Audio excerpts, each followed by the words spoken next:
I'm filming this on Sunday, November 8th. You're watching it on Monday, November 9th.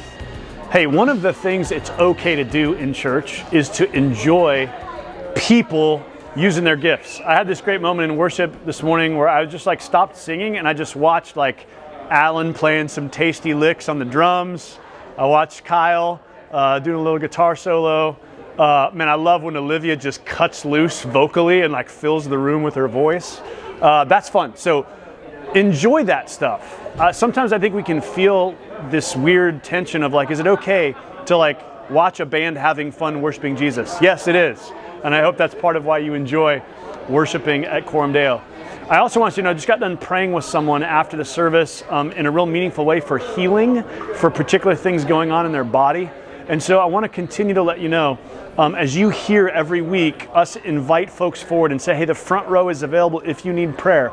I want you to know that actually gets used every Sunday. We're able to pray with people. And if you need prayer, if something's going on in your life, I want to make sure you're responding to that invitation and coming forward, letting people pray with you and for you. It's a beautiful way that we can minister to one another. Now, it's the week after an election. And I want to talk for a minute about how the gospel sets us free in some ways, because here's what I see going on right now. Who knows what the next few months are going to hold, but here's what I've noticed. There's a lot of sort of left-leaning Christians who are overly exuberant and maybe hopeful in kind of a weird way that makes me a little uncomfortable.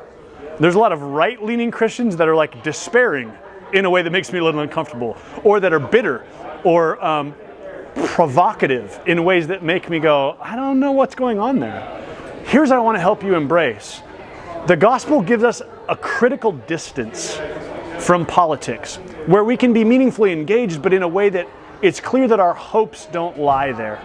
And that's one thing I want us as a church and those who are watching this video to embrace. I think one of the things we're seeing in American Christianity, and have seen for lots and lots of years, is this weird connection to politics where we get so wrapped up in, did our candidate win or lose? Did our issue pass or fail? Do we feel like politics is trending the way we want or in a way different than we want?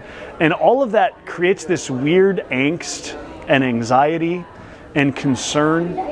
I want you to embrace our Christian heritage here that has an appropriate distance that says, man, you know what? Jesus is king. He's on the throne. We should care about things that are going on in the life of the world. We should be active in things that are going on in the life of the world. But we also have the joy of saying that, hey, none of that changes who we worship, what the church is called to do, who we're called to be in the world.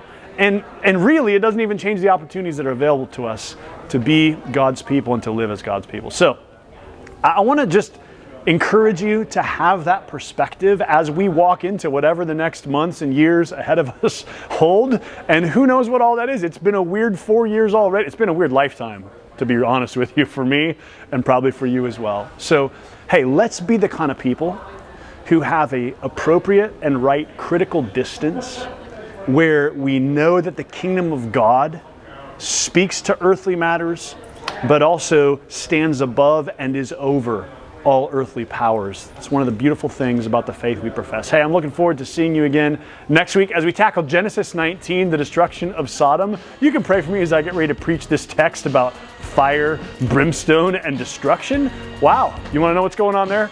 Come next Sunday. I'll see you then.